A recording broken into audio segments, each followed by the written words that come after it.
Hello, this is Allison Teacherland, and today I'm going to be talking to you about my first year experience as a teacher and also giving you some tips to help your first year go better or smoother than mine. The first tip that I have is to start at the top. And what I mean by start at the top is with the administration and the office staff. You want to be friendly to those people. You want to do things on time when they ask you to do it.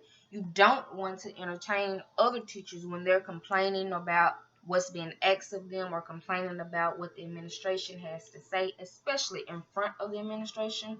You also want to volunteer when volunteers are needed. You want to step up to the plate and be the one that goes ahead and does things, takes the initiative because it makes a good impression on you. You also want to keep data on students and their progress. During the school year, you're going to have data meetings on students' progress or their lack of progress, and you want to have data to support what you feel is necessary or what necessary steps need to be taken for that student. So being prepared with data is very important, and it makes a good impression with your administrative staff. My next tip number 2, is to be cordial, be open to other teachers. You want to take advantage of those veterans who are at the school. I had 2 who were great and I learned a lot from them. You also want to share your ideas with them.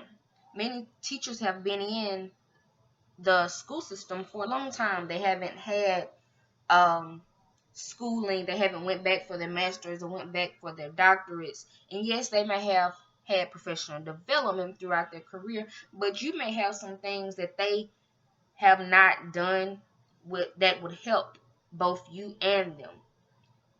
You also want to be a confidant for their students. Every classroom has those students who are, I guess you could say, troublemakers, for lack of a better word, but you want to be a confidant for those students.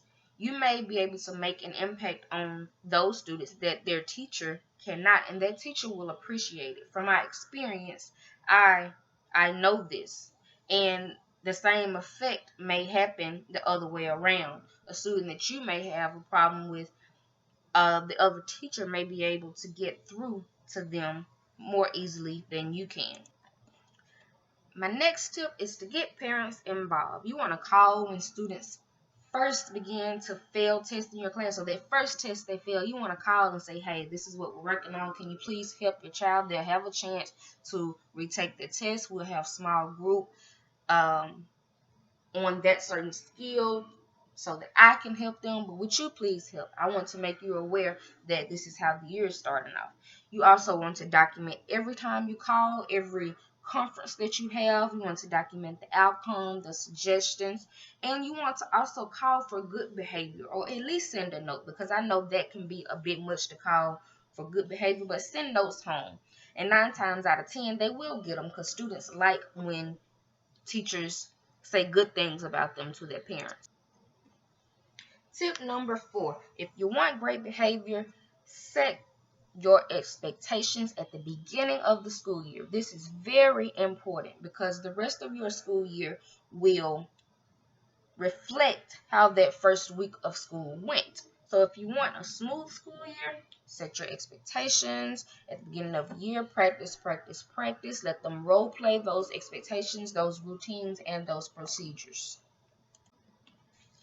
Last but not least, you want to be flexible. As a teacher, many things are going to happen. There are going to be many interruptions from the intercom, from people coming in your class, and you want to be flexible. Things happen, so don't get all upset if your lessons are interrupted. Just take the blows and move on.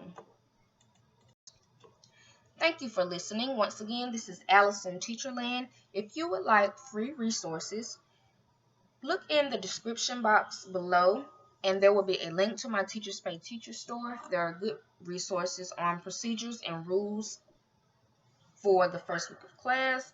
There's also one product that I just created, which is an interactive notebook for the first week of class. A very good, inexpensive resource that you could have for your first week. I hope you enjoy it.